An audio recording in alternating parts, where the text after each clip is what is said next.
senang sekali saya Christine Ayu, wartawan harian Surya dan Tribun Jatim.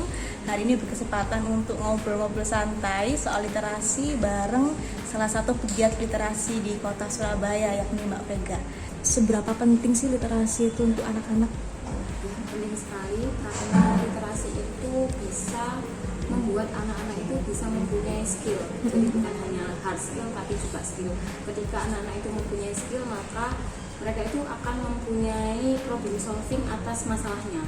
Seperti itu. Jadi literasi itu adalah jawaban dari masalah-masalah di kehidupan mereka yang akan datang. Jadi oleh karena itu literasi itu harus ada dan dimiliki oleh anak-anak itu sejak dini. Seperti itu.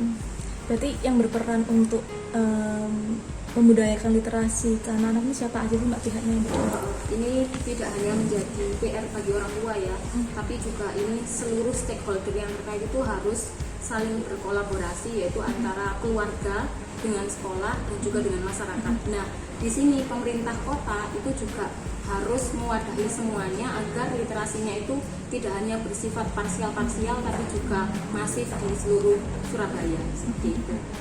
Oke, berbicara soal literasi kan nggak hanya membaca dan menulis nih Mbak, tapi juga memahami sesuatu yang dibaca, sesuatu yang dilihat, atau sesuatu yang didengar. Nah, cara sederhana yang bisa dilakukan untuk meningkatkan literasi anak-anak ini seperti apa sih Mbak? Yang pasti anak-anak itu kan dalam kegiatannya itu selalu bermain ya.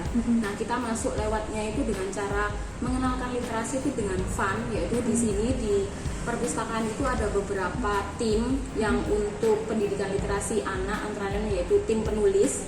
Di situ kita ajak mengenalkan bagaimana sih kalian itu mengenal literasi, tidak hanya membaca tapi ada hasilnya.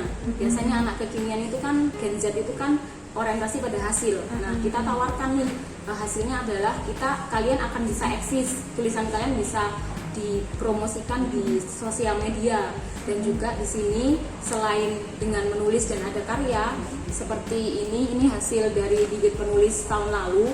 Mereka itu sangat sebuah kebanggaan, dan ini di launching di sekelas dinas dan dipromosikan ke seluruh Surabaya, dan ada juga reward sertifikatnya seperti bibit penulis yang dimiliki oleh perpustakaan Rukut ini. Akhirnya ketika SMP dia mendapatkan beasiswa gara-gara dia itu aktif di Gendesewu, program melahirkan 1000 penulis dan pendongeng di diskusi.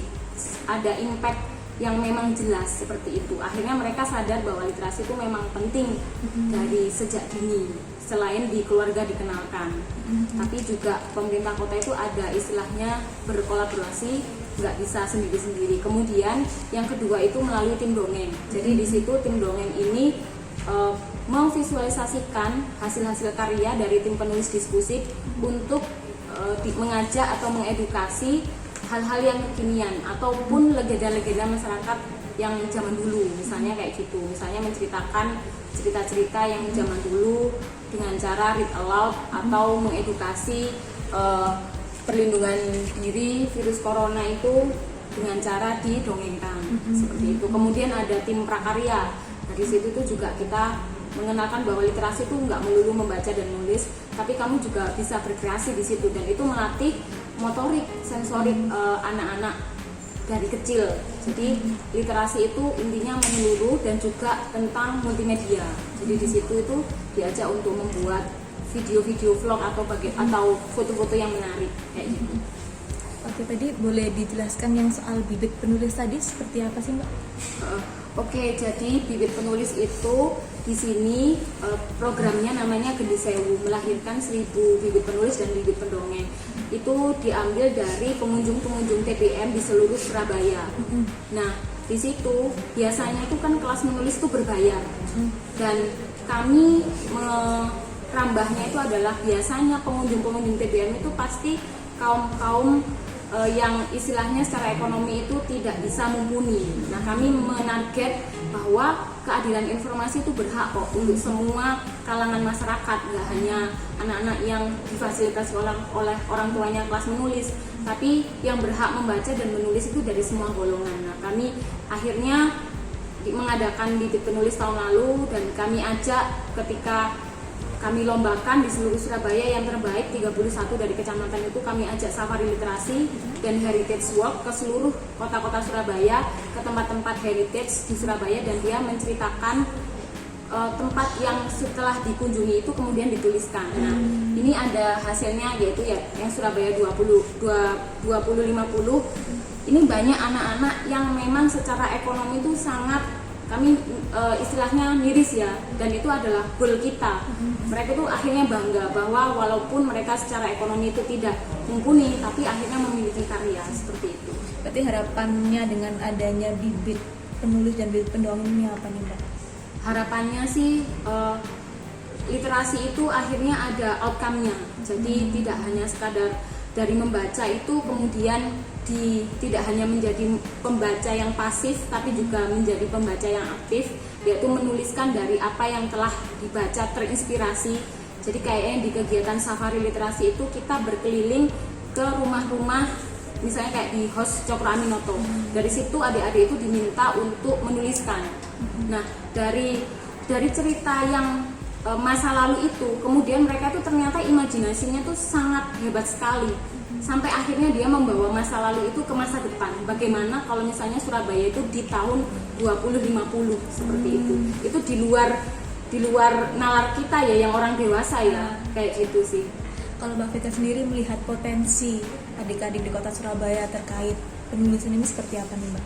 Sebenarnya anak-anak kecil itu ibaratnya kertas putih yang mereka itu memang perlu diarahkan dan dilatih, seperti bermain sepeda lah. Mengajari literasi itu juga seperti kita mengajari adik-adik itu untuk main sepeda. Misalnya gini, ternyata di Indonesia itu minat bacanya itu masih rendah, kemudian interest untuk menulisnya juga masih rendah. Itu belum tentu juga benar, karena kalau di Surabaya ini memang karena sistemnya itu sudah dibuat sedemikian rupa, akhirnya hasilnya juga jelas gitu.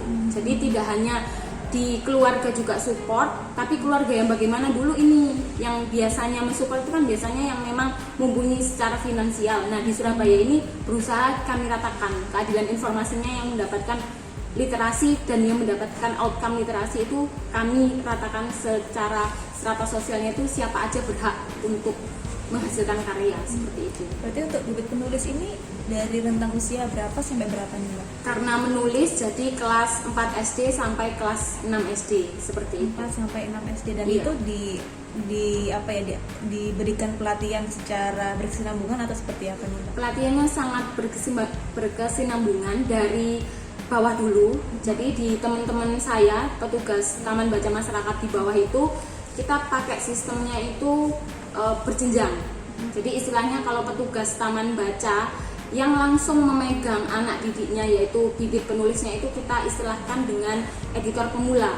Jadi di situ itu mereka sekaligus tutornya yang mengajarkan bagaimana sih proses menulis itu, seperti itu. Kemudian dari situ kita adakan lomba seleksi dari seluruh kecamatan, 31 kecamatan itu kita lombakan, diambil yang terbaik. Nah, di 31 kecamatan yang terbaik itu kami kasih rewardnya itu bukan nominal hadiah atau apa, enggak, tapi rewardnya adalah mereka berhak mendapatkan pelatihan yang dilakukan oleh penulis-penulis yang sekaliber penerbit misalnya yang sudah mayor di Indonesia, seperti itu.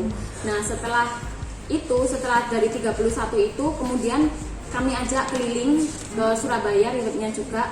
Nah, setelah dari situ karyanya kami cetak dan kami promosikan, kami launching secara euforia gitu, ada seremonialnya. Kemarin juga waktu launchingnya itu ada Bu Risma tahun lalu. Nah, rencananya tahun ini tuh juga akan ada begitu, tapi karena ada pandemi akhirnya kita semuanya itu beralih ke daring.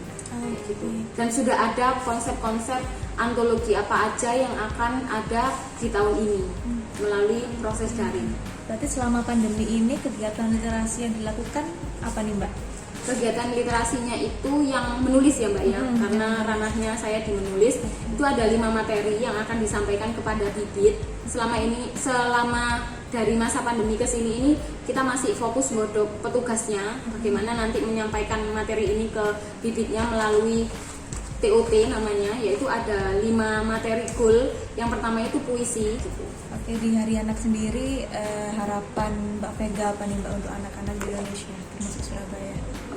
Karena ini masanya adalah COVID-19, saya sendiri secara pribadi sih berharap, maksudnya ini COVID-19 itu adalah bukan halangan bagi adik-adik, karena banyak nih yang Kak, aku kangen sama perpustakaan, pengen lihat lagi, pengen datang, pengen belajar. Karena kalau di sini ini pelatihannya itu setiap hari Jumat, tatap mukanya. Karena daring, kami akhirnya menggunakan Taman Kalimas, menggunakan Moodle yang kolaborasi dengan UNER itu nextnya. Nah, walaupun ada COVID-19, ini bukan istilahnya menjadi problem yang berlarut. Kita harus hadapi ini dan kita harus tetap produktif dan juga kreatif selama pandemi ini dengan memaksimalkan daring tentunya. Ya, itulah tadi bincang-bincang santai saya bersama salah satu pegiat literasi di Surabaya, Mbak Vega, dalam rangka Hari Anak Nasional. Tetap terus ikuti video-video dari Harian Surya dan Tribun Jatim karena masih banyak bincang-bincang yang menarik untuk sayang kalau dilewatkan.